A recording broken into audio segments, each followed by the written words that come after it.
दोस्तों, आज की हमारी खबर बेहद दिलचस्प है, लेकिन इसके कुछ सिक्योरिटी एंगल भी हैं। मैं आपको बताऊंगा आज कि कैसे अफगानिस्तान की राजधानी काबुल से 13 साल का एक बच्चा प्लेन में लटक कर, प्लेन की लैंडिंग गियर से लटक कर देश की राजधानी दिल्ली आ पहुंचा। क्या है पूरी खबर, मैं आपको विस्तार से बताऊंगा।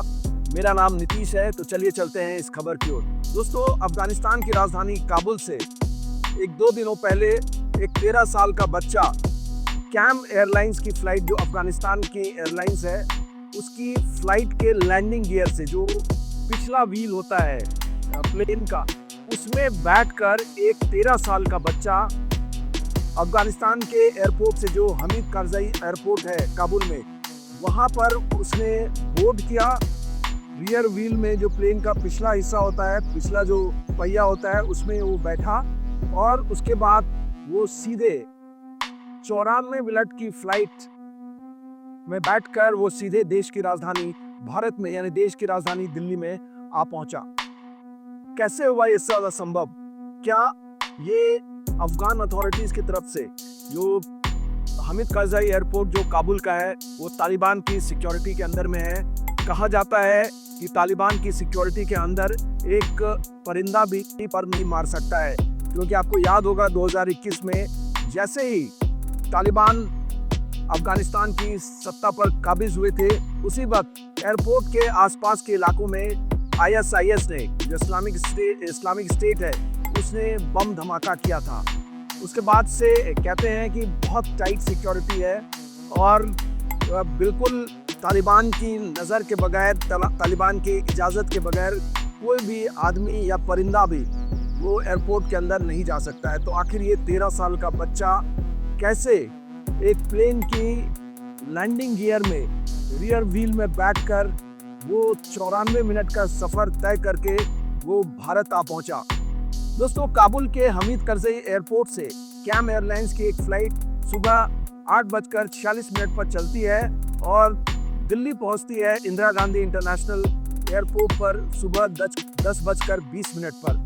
ये 94 मिनट वो बच्चा प्लेन की लैंडिंग गियर से लटका रहा। आखिर वो बच्चा इतनी देर सरवाइव कैसे किया, ये एक सवाल है। इसके कई सिक्योरिटी एंगल्स हैं दोस्तों। कुछ लोग ये भी कहेंगे कि अफगानिस्तान में इन लोगों ने बचपन से ही वॉर देखा है, गरीबी देखी है, और वहाँ पर जो लोग हैं वहाँ पर अत्याचार देखा है। उसके बाद ये बच्चा जो है इतना डेस्परेट हो गया कि 13 साल की उम्र में वो अफगानिस्तान छोड़कर जाना चाहता था। और जो खबर आ रही है कि वो बच्चा ईरान जाने के लिए निकला था, वो ईरान में स्नीक करना चाहता था, ईरान जाना चाहता था, लेकिन गलती से वो भारत आने वाली फ्लाइट पर चढ़ गया। लेकिन सवाल ये उठता है कि आखिर 94 मिनट तक वो बच्चा सरवाइव कैसे किया? देखिए दोस्तों, इतना हाई एल्टीट्यूड विमान जो है तकरीबन 25 से 30,000, 35-40,000 फीट की ऊंचाई पर उड़ता है, फ्रीजिंग टेम्परेचर रहता है, तो ऑक्सीजन की कमी रहती है, एयर प्रेशर इतना ज़्यादा रहता है। उसमें ये बच्चा 13 साल का कैसे सरवाइव किया? उस बच्चे को ऑक्सीजन की कमी की वजह से हाइपोक्सिया क्यों नहीं हुआ? ये एक सवाल है जो कि सोचने वाली, इसको इस एंगल से, सिक्योरिटी एंगल से देखना बहुत ज़रूरी है।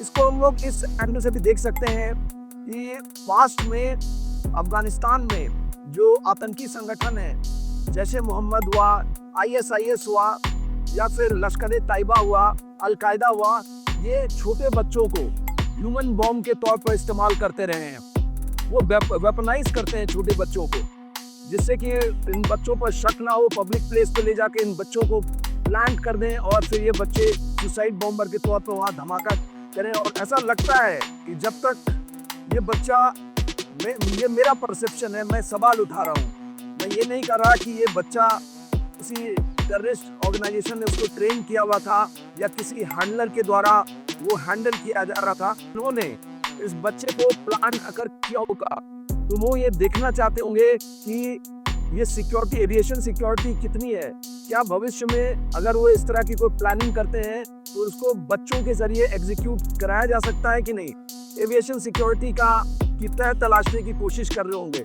ऐसा हो सकता है, संभव हो सकता है कि एक टेस्ट के तौर पर इस बच्चे को इस्तेमाल किया जा रहा हो। ये मैं अपना सवाल उठा रहा हूँ, मैं बार-बार कर रहा हूँ कि मैं उस बच्चे के बारे में नहीं कह रहा हूँ। ये तो एजेंसीज उनकी जांच पड़ताल करेंगी और उसके बाद जो जानकारी आएगी उससे पता चलेगा। लेकिन ये मेरे सवाल हैं कि ऐसा संभव है? दूसरा, जैसा मैंने आपको कहा कि बच्चा बहुत डेस्परेट होगा, गरीबी उसने देखी होगी, वॉर टॉर्न हमेशा से अफगानिस्तान रहा है, तो बच्चा वहाँ की स्थिति देखकर इतना डेस्परेट हो गया होगा कि इस कच्ची उम्र में, इतनी कम उम्र में वो अपना देश छोड़कर दूसरे मुल्क जाना चाहता होगा।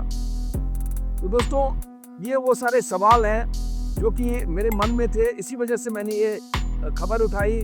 जैसे ही वो बच्चा इंदिरा गांधी एयरपोर्ट पर उतरा, वो एक रेस्ट्रिक्टेड एरिया में घूम रहा था प्लेन से। जब सारे यात्री उतर चुके थे तो बच्चा सलवार कमीज में वो घूमता हुआ नजर आया, जिसके बाद जो एयरपोर्ट की सिक्योरिटी सीआईएसएफ के हाथ में, सेंट्रल इंडस्ट्रियल सिक्योरिटी फोर्स के हाथ में, उसने उस बच्चे को पकड़ा और उसके बाद फिर एयरपोर्ट पुलिस को के हवाले कर दिया गया। तो ये सारी चीज़ें हुई। ये एक इंटरेस्टिंग एस्पेक्ट था, मुझे ये खबर नज़र आई, इसलिए मैंने आपके साथ ये चर्चा की। तो दोस्तों, अगर आपको हमारी ये खबर पसंद आई हो, काइंडली हमें लाइक करें, शेयर करें और सब्सक्राइब करें। जय हिंद, जय भारत।